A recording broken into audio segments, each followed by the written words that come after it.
Hi, my name is Justin Sims. I'm the Quality and Warranty Manager here at Bailey International. Today we're going to go over how to install a seal kit in a Chief WX or WTG cylinder. So step one, we'll remove the port plugs from our cylinder.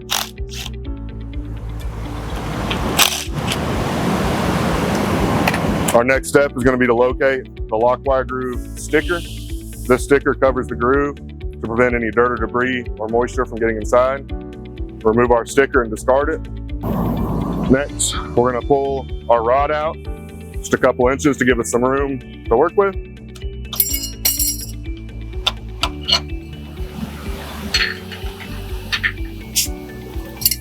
Our next step is to rotate the gland clockwise from looking at the rod into the cylinder. It is very important that you only rotate the gland clockwise when the lock wire is installed. So we're going to rotate the gland clockwise until the end of the lock wire is in the slot. Once the end of the lock wire is in the slot,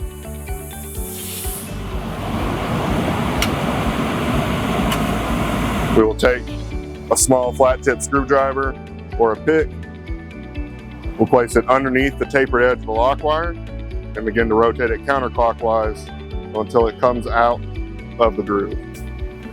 Once it's out of the groove, we can spin the gland counterclockwise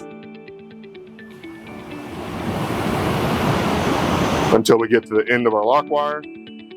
Once you can see the end of the lock wire, we'll pry down and the lock wire will pop out. Our next step will be to take another flat tip screwdriver. We'll pry inside the lock wire groove against the gland to start to remove it from the cylinder. Once we have a gap in between our gland and our tube seam, we can pry there. And then we will slowly work the gland out of the cylinder. Once we've removed the gland from the cylinder, we'll remove the rod assembly out of the cylinder and place it on our cart. Next, we're going to remove our stem nut from the rod assembly.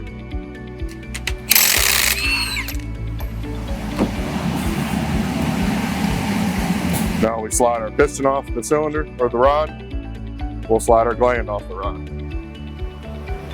Now we'll take these over to the workbench and replace the seals. So in our seal kit bag, we will have a new lock wire.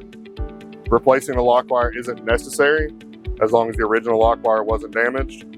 A lot of times when you remove this old lock wire, the curved end will break off inside the cylinder, so that's why we provide a new lock wire. We have our new lock wire, our piston wear band, our piston energizer and piston seal. We have our rod seal, our rod wiper seal. We have our pressure O-ring and backup. Then we have our exterior O-ring for the gland. Then we have our O-ring for the stem seal on the rod. So first step, we'll remove the wear band from the piston. We'll find the slot in the wear band, pry it apart, flip it off the piston. Next, we'll take a seal pick or spoon, get underneath the piston seal, pry it off the piston, and do the same with our energizer behind it.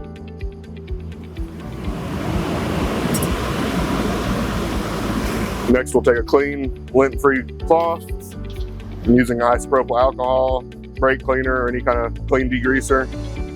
We'll wipe down all the surfaces of our piston and all our sealing grooves.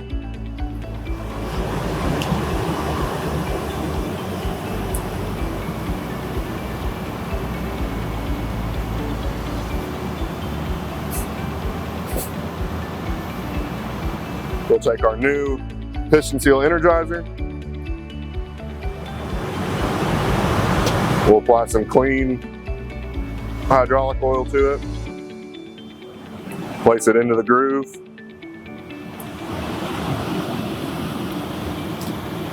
Spread it around. We'll spin it while still in our hand to make sure it's not turned or spun or and it's properly laying in there flat. Next, we'll take our piston seal. Again, clean hydraulic oil.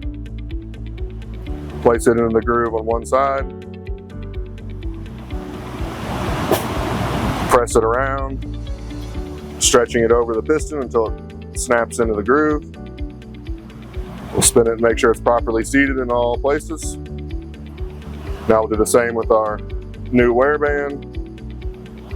Lubricate with hydraulic oil, we'll spread it out, snap it into the groove. Now our piston's done. Next we'll start on the gland. So for the gland we have our wiper seal. Interior we have our rod pressure seal.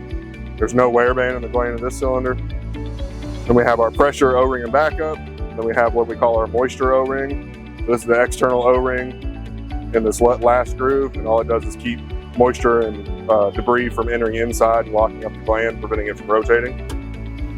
So we'll start getting a pick or seal spoon behind our O-ring and backup. Remove those. We'll do the same with our moisture O-ring. Next we'll take a pick, stab into our wiper seal, and get another pick behind it. Then we'll do the same with our rod seal. Now when removing the rod seal, we need to make sure that we don't scratch or ding the rod sealing groove inside. Now all our seals are removed. Next we'll take a clean lint-free rag, isopropyl alcohol or brake cleaner. We'll wipe down all of the surfaces and sealing grooves of our gland. Make sure they're free of any debris or contaminants.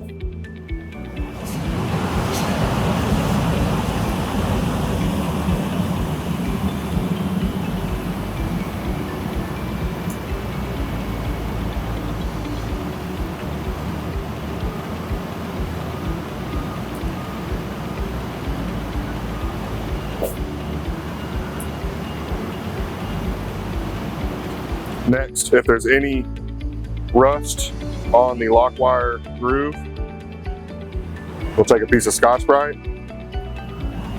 and just remove the surface rust with a piece of Scotch-Brite.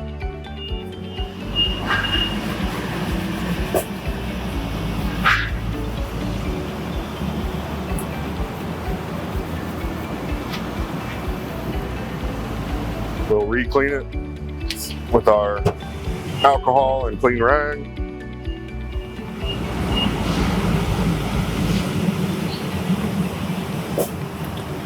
We're now ready to install our new seals. So the first seal we'll install is our moisture O-ring on the furthest face of the gland. This seal is the only seal that does not require lubrication. It is not internal to the cylinder, it is external and purely just to keep moisture out of the cylinder. Next we'll take our backup seal. It is important to note that there is a concave and a flat face on our backup seal. Our concave face of our backup seal always faces towards the pressure and will always sit against the O-ring. So your O-ring faces in towards the cylinder where the pressure is, and your backup seal is behind it with the concave face facing the O-ring. We'll lubricate our backup seal.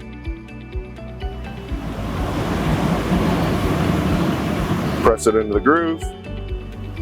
Do the same with our O-ring. Place it above our backup seal. Snap it in the groove.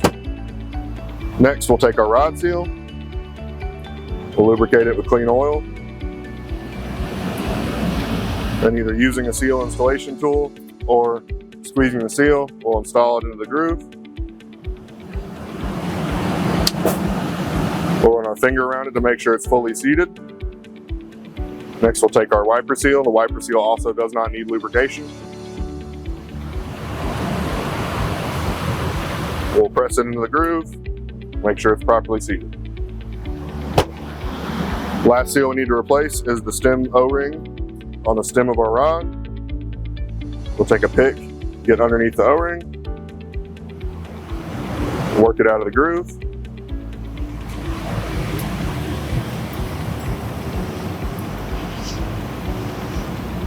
We'll take our new O-ring, lubricate it with oil,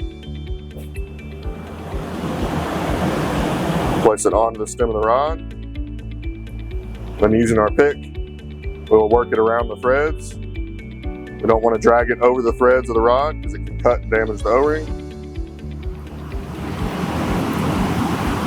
Once we're free of the threads and on the stem, you can place it in the groove and make sure it's fully seated. All right, so next step is we'll take some clean hydraulic oil and lubricate the stem and the initial chamfer of our rod. We'll take some more oil and lubricate the internals of our gland. Now we'll take our gland, slide it over the stem of our rod. We'll take our piston, put some oil on the inside of the piston, slide it onto the stem. We'll take our stem nut, thread it on, and then we'll torque it to spec. Click. The next step is we'll lubricate the inside of our cylinder tube and the external seals on our piston and gland.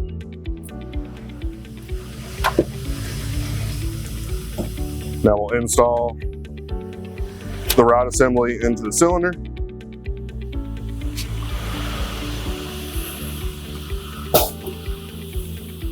Then we'll slide the gland into place.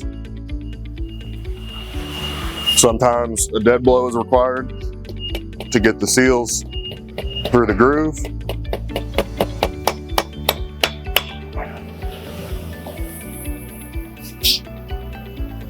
Once our gland is fully seated, we'll take our spanner wrench. We'll spin the gland until we find the hole in our lock wire groove. Next, we'll take the bent end of our lock wire and place it into the hole inside the lock wire groove. Then we'll begin to spin the gland clockwise, slowly feeding the lock wire, pulling the lock wire into the groove.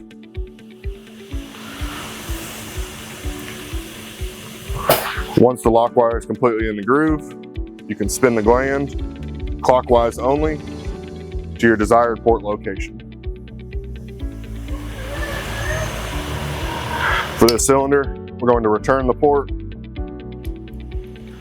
back to inline with the gland port. Next step, we'll fully retract our rod, and then we will reinstall our port plugs.